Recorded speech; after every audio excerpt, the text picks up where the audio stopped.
Hello friends, आपका आपके channel agriculture and GS bye toppers में बहुत बहुत स्वागत है।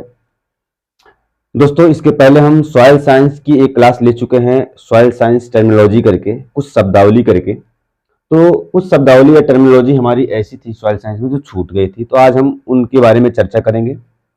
उसके बाद हम जो है सिलेबस वाइज जो है एजीटीए के सिलेबस वाइज जो है एक एक टॉपिक लेके और हम पढ़ाते रहेंगे।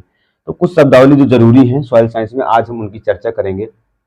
दोस्त, सबसे पहली शब्दावली है पृथ्वी की आंतरिक संरचना, the interior portion of the earth. ठीक है। अच्छा, आप लोग ब्रह्मांड के बारे में सुने होंगे, यूनिवर्स के बारे में सुने होंगे।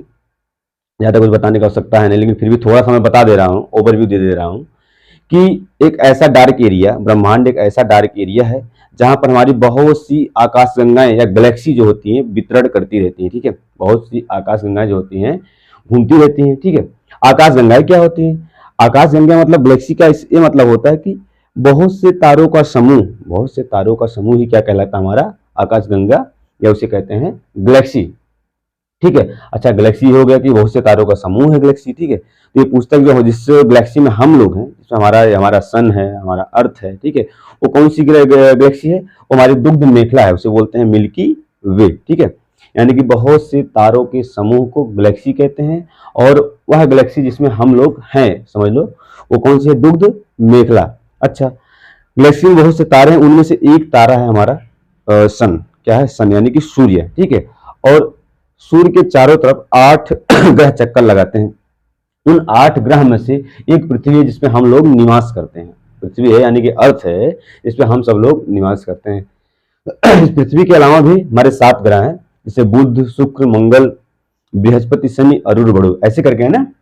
तो इसमें से हमारा एक अर्थ भी है, तो हमें उन्हीं अर्थ के बारे में पढ़ना है, यानी कि अर्थ यानी कि पृथ्वी के बारे में हमको पढ़ना है। ठीक है, और उसके बारे में क्या पढ़ना है कि उसका इंटीरियर पोर्शन जो होता है उसमें क्या क्या चीज होता है, कौन कौन सी लेयर होती है। ठीक है, तो पृथ्वी की आंतरिक संरचना के बारे में सबसे पहले हम बात करेंगे, तो हम ये चीज देखेंगे कि क्या क्या चीज है। ठीक है, तो हम लोग एक फिगर बना लेते हैं सबसे पहले। जैसे हमारा ये चीज समझ लो, हमारा अर्थ है। क्या? हमारा अर्थ है यानी कि पृथ्वी है। ठीक है, और पृथ्वी के बीचों बीच क्या होता है? हमारा उसका केंद्र होता है। क्या होता है? उसका केंद्र होता है। ठीक। अच्छा, ये भी क्वेश्चन खूब पूछता है कहीं कहीं कि जो हमारा ये केंद्र से लेकर जो सरफेस होता है, हमारी पृथ्वी का सरफेस होता है, सतह होती है, यानी कह सकते हैं पृथ्वी की त्रिज्या। तो पृथ्वी की त्रिज्या कितनी है, ये चीज कहीं कहीं पूछ लेता है। तो कितनी होती है? लगभग 6300 किलोमीटर। कितना होता है? 6300 किलोमीटर। ये त्रिज्या यानी कि रेडियस है। अगर इसका डायमीटर पूछ ले तो इसका डबल कर दो। ठीक है, लगभग 12,000 के आसपास जो है, 12,000 किलोमीटर हमारा जो क्या है, इसका जो होता है डायामीटर होता है ना हमारे पृथ्वी का। तो त्रिज्या कितनी होती है? जैसे उसका आधा, लगभग 6300 किलोमीटर ना। ठीक है। अच्छा, ये चीज हम देखेंगे। तो इंटीरियर पोर्शन में हमें ये चीज देखना है कि कौन कौन सी परतें आती हैं हमारी पृथ्वी में, कौन कौन सी परतें आती हैं। ठीक है, तो पृथ्वी की सबसे ऊपरी परत एक होती है जो पतली होती है। क्या होती है? जो थोड़ा सा पतली होती है, और जिसे बोलते हैं, उसे हिंदी में बोलते हैं परपटी। क्या बोलते हैं? हिंदी में बोलते हैं परपटी, और इंग्लिश में बोलते हैं इसे क्रस्ट। क्या बोलते हैं? क्रस्ट। हमारी ये पहली लेयर है ना। उसके बाद हमारी दूसरी लेयर होती है। कौन सी होती है हमारी? दूसरी लेयर होती है ये चीज, ये वाला पोर्शन हमारा ना, यहाँ से यहाँ तक का पोर्शन। पहला वाला पोर्शन हमारा ये वाला हो गया, इसे 1 की संख्या दे दो, इसको 2 की संख्या दे दो। ठीक है, और दूसरी लेयर को, दूसरी परत को हम बोलते हैं मेंटल। क्या बोलते हैं? मेंटल। इसे हिंदी में भी मेंटल ही बोलते हैं ना। ठीक। और हमारी लास्ट वाली जो परत होती है, ये चीज, ये वाला, इसे हमारा बोलते हैं, क्या बोलते हैं? कोर। और इसे हिंदी और इंग्लिश दोनों में क्या बोलते हैं? कोर बोलते हैं ना। अच्छा, ये परतें होती हैं। अब इन परतों में हम बेसिक डिफरेंस जानेंगे ना, बेसिक डिफरेंस जानेंगे तीनों परतों में। ठीक है, और बेसिक डिफरेंस जो जानेंगे हम 3 बेसिस पे जानेंगे। पहली बात तो कितनी इनकी डेप्थ होती है, और दूसरी चीज होती है कितना इनकी डेंसिटी होती है, यानी घनत्व कितना होता है। और दूसरा चीज हम देखेंगे, तीसरा चीज हम देखेंगे कि इनमें से इस पे जो है कौन कौन से न्यूट्रिएंट जो होते हैं डोमिनेंट होते हैं ना। इस बिहेव पे हम तीनों परतों को पढ़ेंगे। ठीक है, तो पहली प्रश्न पढ़ते हैं। हमारा पहली प्रश्न क्या थी? क्रस्ट थी ना। ठीक। ठीक है, क्रस्ट के बारे में पहले 3 चीज पढ़ेंगे। ठीक है, पूछता है क्रस्ट की मोटाई कितनी होती है। ये चीज हमारा क्रस्ट की मोटाई से बोलेंगे ना, यानी जो प्रॉपर्टी उसकी मोटाई कितनी होती है? लगभग 10 से 100 किलोमीटर। कितनी होती है मोटाई? 10 से 100 किलोमीटर होती है। ठीक है, उसके बाद पूछता है जो हमारी क्रस्ट होती है उसका घनत्व कितना होता है, यानी कि डेंसिटी कितनी होती है, वो कितना होता है हमारा 2.5 से 3 ग्राम पर सीसी। अच्छा, ग्राम पर सीसी का मतलब होता है ग्राम पर क्यूबिक सेंटीमीटर। ठीक है, यानी कि इसका घनत्व भी हो गया। इसके बाद हम देखेंगे कौन सा एलिमेंट इसमें डोमिनेंट होता है। कौन सा एलिमेंट डोमिनेंट होता है? इसमें होता है हमारा सिलिकॉन और एल्यूमिनियम। जो हमारा क्रस्ट है इस पे दो एलिमेंट हमारे क्या होते हैं? डोमिनेंट होते हैं, सिलिकॉन और एल्यूमिनियम। अच्छा, सिलिकॉन और एल्यूमिनियम डोमिनेंट है, इसी विषय पे इसका नाम पड़ गया सियाल। क्या बोलते हैं इसे? सियाल। क्या बोलते हैं? सियाल। ठीक। हमारे क्रस्ट की बात हो गई। ठीक है, तो नॉर्मली डेप्थ कितना होता है? 10 से 100 किलोमीटर। ठीक है, और डेंसिटी कितनी होती है? लगभग 2.5 से 3 होती है। और कौन सा एलिमेंट डोमिनेंट होता है? हमारा सिलिकॉन और एल्यूमिनियम। और इसी विषय पे इसका नाम पड़ गया हमारा सियाल। क्या बोलते हैं इसे? सियाल बोलते हैं। अच्छा, अगला में पढ़ना है मेंटल। क्या पढ़ना है? मेंटल ना, मेंटल हो गया हमारा। अच्छा, मेंटल में भी हम यही 3 चीज देखेंगे। ठीक है, पहला क्या चीज देखेंगे हम कि इसकी मोटाई कितनी होती है, इसका डेप्थ कितना होता है ना। तो 100 किलोमीटर तक हमारा क्रस्ट हो गया था, 100 किलोमीटर तक। तो 100 किलोमीटर से लेके 2900 किलोमीटर तक, 100 से 2900 किलोमीटर तक क्या हो हमारा जाएगा? क्या हो जाएगा? मेंटल हो जाएगा ना, मेंटल, सॉरी मेंटल लिख दिए, मेंटल हो जाएगा। ठीक है, और इसकी डेंसिटी की बात करेंगे। ठीक है, तो इसकी डेंसिटी होती है 3 से 4 ग्राम पर सीसी। ठीक है, और अगला चीज इसमें देखना है कौन सा एलिमेंट इस पे डोमिनेंट होता है ना। जैसे इसमें सियाल था, यानी सिलिका एल्यूमिनियम था, वैसे इनमें क्या होता है हमारा? सिलिका और मैग्नीशियम। ठीक है, क्या होता है? सिलिकॉन और मैग्नीशियम। और इसी बेस पे इसका नाम क्या पड़ गया हमारा? सीमा। ठीक है, इस परत को क्या बोलते हैं? सीमा। कहीं कहीं मिलता है ना कि इसका दूसरा नाम क्या होता है? सीमा। क्यों? क्योंकि इसमें सिलिका और मैग्नीशियम क्या होता है? ज्यादा ज्यादा पाया जाता है ना, इसी वजह से इसका नाम पड़ गया सीमा। अच्छा, अगला लेयर हमें पढ़ना है। ठीक है, अगला हमें लेयर पढ़ना है, लास्ट वाला कोड जिसे बोलते हैं ना। ठीक। ठीक, हम कोड देख लेते हैं। तीसरा क्या होता है? हमारा कोर होता है। क्या होता है? हमारा कोर होता है। अब कोर का भी हम डेप्थ देख लेते हैं। जैसे हमारा जो मेंटल था कहां तक हो गया था? 100 किलोमीटर से लेकर 2900 किलोमीटर तक हमारा क्या था? मेंटल था। ये कितना जाएगा? 2900 से लेकर केंद्र तक, यानी 6300 किलोमीटर तक। ये हमारा क्या हो जाता है? हमारा कोर हो जाता है। ठीक है, ऐसे कोर की डेंसिटी कितनी होती है? कोर की डेंसिटी सबसे ज्यादा होती है 9 से 12 ग्राम पर सीसी। ठीक है, 9 से 12 ग्राम पर सीसी। ग्राम पर सीसी का मतलब फिर बता दे रहा हूं, ग्राम पर क्यूबिक सेंटीमीटर। ठीक है, और इस पे भी देखिए कौन सा न्यूट्रन जो होता है, कौन सा एलिमेंट डोमिनेंट होता है। इस पे होता है हमारा आयरन और निकिल हमारा डोमिनेंट होता है। ठीक है, आयरन और निकिल डोमिनेंट है, इसी बेसिस पे इसका नाम पड़ गया निफे। क्या बोलते हैं?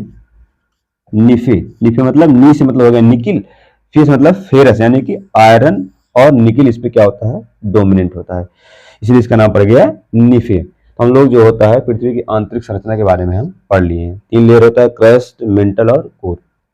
अच्छा, डेंसिटी के जो है कम ज्यादा होने का रीजन क्या है अलग अलग लेयर का? देखो होता क्या है, ऊपर हमारा क्या होता है? क्रस्ट। ठीक है, क्या होता है? हमारा क्रस्ट होता है, और क्रस्ट के ऊपर जो भार लदा हुआ है सिर्फ एटमॉस्फेयर का लगा हुआ ना, हमारा ऊपर का वातावरण होता है, ये चीज हमारा गैसीय जो आवरण होता है उसे बोलते हैं हम एटमॉस्फेयर या जलवायु बोलते हैं ना, सॉरी वातावरण बोलते हैं। ठीक है, तो हवा का दाब है। ठीक है, और दाब कम है, इसलिए जो होता है हमारे क्रस्ट की जो डेंसिटी होती है थोड़ा सा मेंटल और कोर की अपेक्षा कम होती है। ठीक है, इसके बाद हमारा आता है कोर। ठीक है, क्या होता है हमारा? ये चीज, ये वाला पोर्शन कोर। कोर की डेंसिटी क्रस्ट से थोड़ा ज्यादा होती है। कोर की डेंसिटी क्रस्ट से थोड़ा ज्यादा होती है। क्यों ज्यादा होती है? क्योंकि हमारे जो सॉरी बच्चों में मेंटल बोलना था, जो मेंटल की डेंसिटी होती है कोर से ज्यादा होती है। क्यों ज्यादा होती है मेंटल की डेंसिटी कोर से? क्योंकि इसके ऊपर जो प्रेशर लग रहा है, किसका लग रहा है? पूरे एटमॉस्फेयर के साथ साथ हमारे ऊपर वाला जो क्रस्ट है उसका भी दाब लग रहा है। से मेंटल की डेंसिटी जो होती है वो जो हमारा क्रस्ट है उसकी अपेक्षा थोड़ा सा ज्यादा होती है ना। और लास्ट हमारा आता है कोर, और कोर की डेंसिटी क्या होती है? सबसे ज्यादा होती है ना। कितनी होती है? 9 से 12 ग्राम पर सीसी। क्यों? क्योंकि इसके ऊपर जो होता है क्रस्ट का दाब है, ठीक है, मेंटल का दाब है और एटमॉस्फेयर तीनों का दाब है, इसको क्या करते हैं? कंप्रेस कर देते हैं ना, इसलिए इनकी डेंसिटी सबसे ज्यादा है। ठीक है, अच्छा, तो हमारा जो है पृथ्वी की आंतरिक संरचना वाला पोर्शन खत्म हो गया। ठीक है ना, तो अगली हम टर्मिनोलॉजी देखेंगे अपना, पृथ्वी की क्षेत्र, the sphere of the earth ना, अगला हमारा टर्म चलेगा। अच्छा, पृथ्वी के क्षेत्र की बात करें, जैसे हमारा पृथ्वी है, ठीक है, तो पृथ्वी के चारों तरफ जो होता है हमारा क्या है, वायुमंडल है। क्या हमारा वायुमंडल है ना, गैसीय आवरण है ना। ठीक है, और पृथ्वी पे भी क्या होते हैं, कुछ हमारे स्थल भाग होते हैं ना, जिसे हम लोग निवास करते हैं, लगभग 29% होता है ना। पृथ्वी के टोटल एरिया में क्या होता है, 29% क्या हमारा स्थल है ना, और 71% बचा हमारा क्या हो गया, जल आवरण है ना। ये चीज होता है ना, हमारा क्या है, स्थल भाग जो है कितना होता है, लगभग कितना होता है हमारा 29%। और ये हमारा स्थल भाग है 7 कंटिनेंट में डिवाइड, भाई अफ्रीका हो गया, नॉर्थ अमेरिका हो गया, अमेरिका, साउथ अमेरिका हो गया, एशिया हो गया ना, ऑस्ट्रेलिया हो गया, ऐसा करके 7 कंटिनेंट में डिवाइड है। और जो हमारा 71% वाटर वाला भाग है वो जो है 5 महासागर में डिवाइड है। ठीक है, इसको यहाँ हम नहीं जानेंगे, वो जीएस की बात है। ठीक है, तो इसी बेस पे जो होता है हमारे जो पृथ्वी होता है उसके स्फीयर कितने होते हैं, हमारे 4 होते हैं। कितने होते हैं, 4 स्फीयर होते हैं। ठीक है, पहला हमारा स्फीयर क्या होता है, पहला स्फीयर हमारा क्या होता है, लिथोस्फीयर। क्या होता है, लिथोस्फीयर।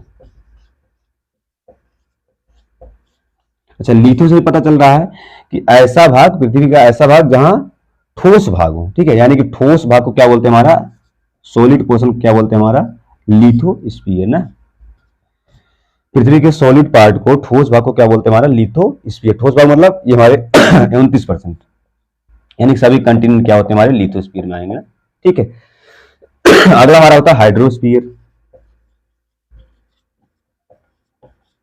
हाइड्रोस्फीयर ना, तो हाइड्रोस्फीयर में क्या होता है हमारा, क्या होता है, द्रवित भाग, पृथ्वी का द्रवित भाग, यानी कि लिक्विड पोर्शन। लिक्विड पोर्शन हमारा क्या जाएगा, ये हमारे महासागर आ जाएंगे, ये वाले पोर्शन सब।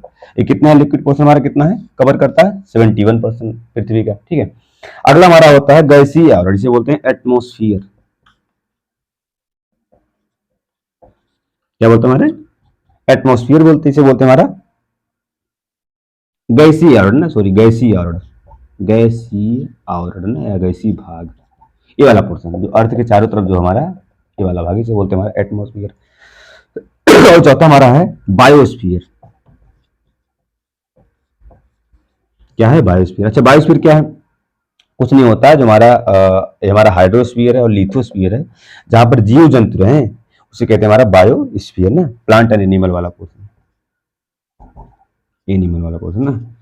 ये हमारा हो गया पृथ्वी के क्षेत्र, यानी कि अर्थ स्फीयर की बात हो गई। कितने स्फीयर है हमारे अर्थ के, कितने हैं हमारे अर्थ के, कितने स्फीयर हैं, 4, लिथोस्फीयर, हाइड्रोस्फीयर, एटमॉस्फेयर और बायोस्फीयर ना। ये हमारे अर्थ स्फीयर की बात हो गई। ठीक है, अगली टर्मिनोलॉजी में पढ़ेंगे वायुमंडल के अवयव, the composition of the atmosphere. इसमें तो आप लोग जानते होंगे हमारे एटमॉस्फेयर, इसमें कौन कौन सी गैसें ज्यादा करके पाई जाती हैं। तो सबसे ज्यादा कौन सी गैस होती है, हमारी नाइट्रोजन होती है ना, कितनी होती है, लगभग 78%। और सेकंड नंबर पे क्या होती है हमारी, क्या होती है, ऑक्सीजन होती है, ये कितनी होती है, लगभग 21%। ठीक, और थर्ड नंबर हमारी क्या होती है, आर्गन। आर्गन कितनी होती है, लगभग 0.93%। ठीक, और चौथे नंबर पर आती है हमारी CO2, कार्बन डाइऑक्साइड, कितना होती है, लगभग 0.3%। अच्छा, अभी यही मिलता है, वैसे एग्जैक्ट होना चाहिए 0.04% होना चाहिए। ठीक है, ये अभी का जो कंसंट्रेशन है हमारे एटमॉस्फेयर में CO2 का, लगभग 412 ppm हो गया है, तो इसको होना चाहिए 0.04। ठीक है, अगर ऑप्शन में 0.03 और 0.04 दोनों, तो आप लोग ये लगा देना, और अगर ऑप्शन में नहीं है तो आप लोग ये तो लगाना ही पड़ेगा, मजबूरी है, पुराना डाटा यही है। ठीक है, तो हमारा तीसरा टर्मिनोलॉजी भी खत्म हो गया। ठीक है, हम बात करेंगे चौथे टर्म के बारे में बात करेंगे। ठीक है ना, कौन सा, हमारा डेंसिटी। क्या होता है, हमारा डेंसिटी की बात करेंगे, यानी कि मृदा का घनत्व। क्या होता है, मृदा का घनत्व। ठीक है, अच्छा, घनत्व के बारे में बात करें तो नॉर्मली घनत्व होता क्या है, घनत्व की बात करेंगे, घनत्व होता क्या है, यानी कि डेंसिटी जो होता है हमारा होता क्या है, घनत्व बराबर क्या होता है, घनत्व बराबर द्रव्यमान बटा आयतन, द्रव्यमान बटा आयतन। ठीक है, डिवाइड बाय आयतन, यानी कि मास डिवाइड बाय वॉल्यूम। ठीक है, तो मास और वॉल्यूम के अनुपात को क्या बोलते हैं, हमारा घनत्व बोलते हैं ना, नॉर्मली इसे क्या बोलते हैं, हमारा घनत्व बोलते हैं। लेकिन पृथ्वी के यानी कि हमारे मृदा के घनत्व की बात करेंगे, दो घनत्व हम बहुत यूज करते हैं, दो डेंसिटी यूज करते हैं। होता है पार्टिकल डेंसिटी, इसे बोलते हैं पीडी, इसे बोलते हैं हिंदी में कण घनत्व। क्या बोलते हैं, कण घनत्व बोलते हैं ना। अच्छा, कण घनत्व क्या होता है, फार्मूला से लगभग वही रहेगा, ठीक है, यानी कि द्रव्यमान डिवाइड बाई आयतन, ठीक है। लेकिन ध्यान देना किसका द्रव्यमान लेना, हमें से ठोस भाग का, मृदा के ठोस भाग का यानी सॉलिड पोर्शन का, मृदा के सॉलिड पोर्शन का हमें द्रव्यमान लेना है, और आयतन भी किसका लेना है, सॉलिड पोर्शन का लेना है, ठीक है। तो इन दोनों के रेशियो क्या कहते हैं, हमारा पार्टिकल डेंसिटी, क्या बोलते हैं, हमारा पार्टिकल डेंसिटी। अच्छा, सॉलिड पोर्शन में क्या क्या आएगा, आप लोग मृदा में जानते होंगे, हमारा मृदा मान लो सपोज मृदा ऐसी है, मृदा में क्या होता है, दो पोर्शन होता है ना, एक सॉलिड होता है और एक क्या होता है हमारा लिक्विड, उसी में हमारा गैस भी हम जोड़ लेते हैं। जिसमें हमारा क्या होता है, आप लोग जानते होंगे 25% क्या होता है, हमारा पानी होता है, ठीक है, वाटर वाला पोर्शन होता है। 25% क्या होता है, हमारा एयर होता है, ठीक है। और हमारा क्या होता है, लगभग 45% खनिजिक पार्ट होता है, मिनरल मैटर होता है, 5% क्या होता है, हमारा ऑर्गेनिक मैटर होता है, कार्बनिक पदार्थ होता है, ठीक है। तो हमें सिर्फ सॉलिड पोर्शन की बात करनी है। सॉलिड पोर्शन हमारा क्या आ जाएगा, ऑर्गेनिक मैटर आ जाएंगे, सैंड, सिल्ट और क्ले आ जाएंगे। जब उनकी बात करेंगे, यानी कि बीच में जो रंध्रावकाश है, पोर स्पेस, उनकी बात हम नहीं करते किसमें, पार्टिकल डेंसिटी में, ठीक है। तो पार्टिकल डेंसिटी पूछता है कि पार्टिकल डेंसिटी होता किसका है, the density of the soil solid, that is called particle density. क्या होता है, पार्टिकल डेंसिटी। अच्छा, इसका दूसरा नाम क्या होता है, इसे कहते हैं ट्रू डेंसिटी, और अलग एक और नाम होता है डबल डेंसिटी से बोलते हैं। क्यों डबल डेंसिटी बोलते हैं, क्योंकि ये बल्क डेंसिटी का डबल होता है ना। अच्छा, इसकी जनरल वैल्यू पूछता है, हमारे मृदा की जनरल जो होता है पार्टिकल डेंसिटी कितनी होती है, लगभग 2.5 से लेकर 2.75 ग्राम पर सीसी, ये खूब पूछता है।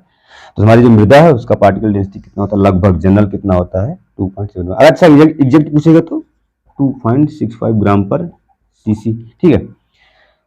ये हमारा हो गया पार्टिकल डेंसिटी ना। अगला अच्छा हमारा क्या होता है, एक नाम सुने आप लोग बल्क डेंसिटी।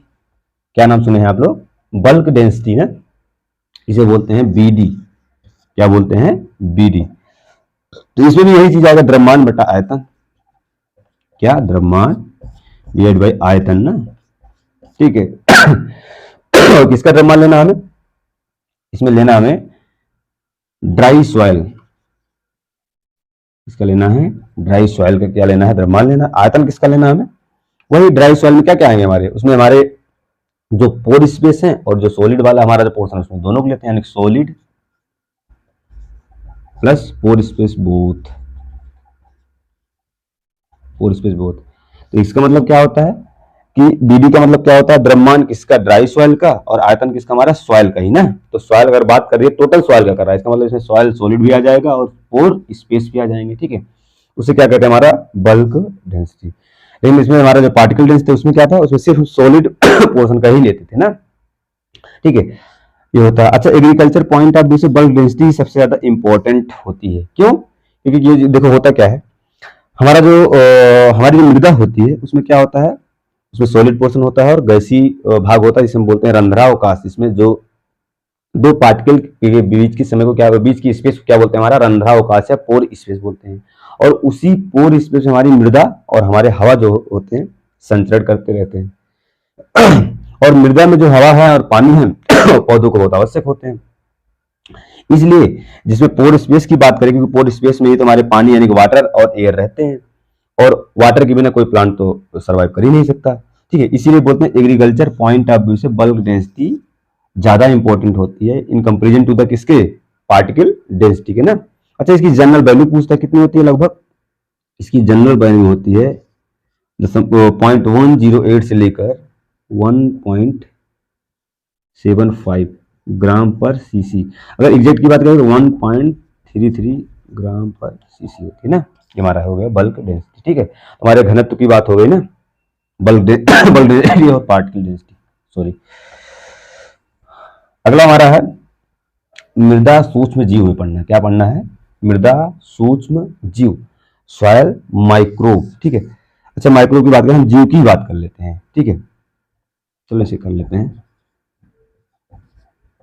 ठीक है। इसमें माइक्रोब और सब कुछ आ जाएंगे। देखो होता क्या है, दो चीज होती है ना जीव में, एक होता है हमारा फ्लोरा, एक होता है फौना,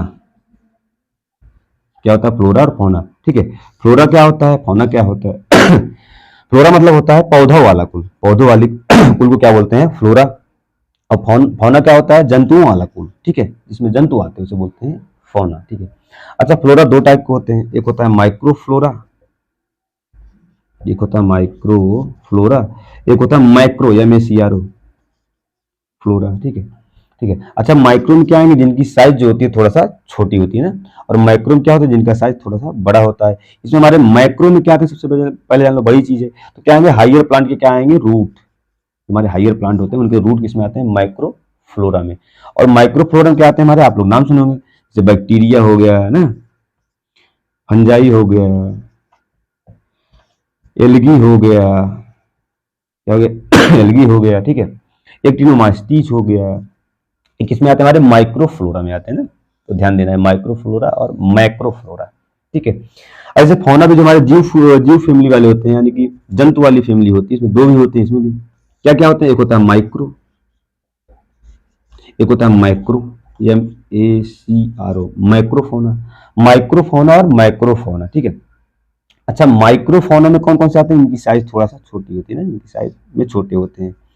तो माइक्रोफोना हमारे क्या क्या आ जाएंगे, प्रोटोजोआ और निमेटोड ना, जितने प्रोटोजोआ होते हैं ना, अमीबा, पैरामीशियम। ठीक है, किसमें आते हैं, हमारे माइक्रोफोना में आते हैं ना। और माइक्रोफोना में कौन कौन आएंगे हमारे, आप लोग नाम सुने होंगे, रोडेंट यानी चूहा, ठीक है, रैबिट,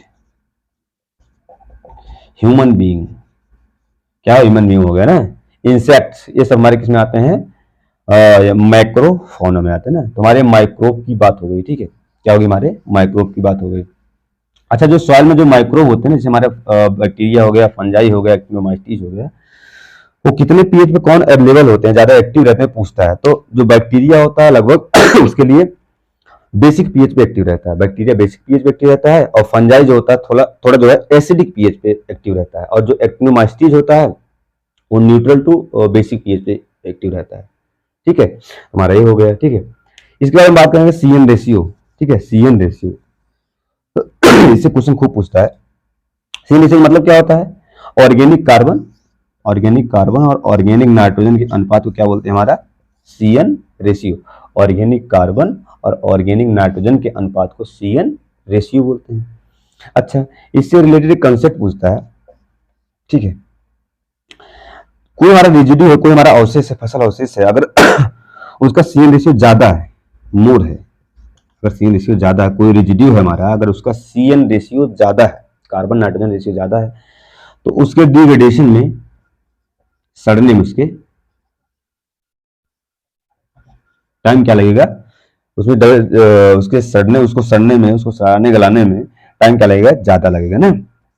अगर ये हमारा CN रेशियो कम है, अगर CN रेशियो कम है तो डिग्रेडेशन में टाइम क्या लगेगा, हमारा कम लगेगा ना।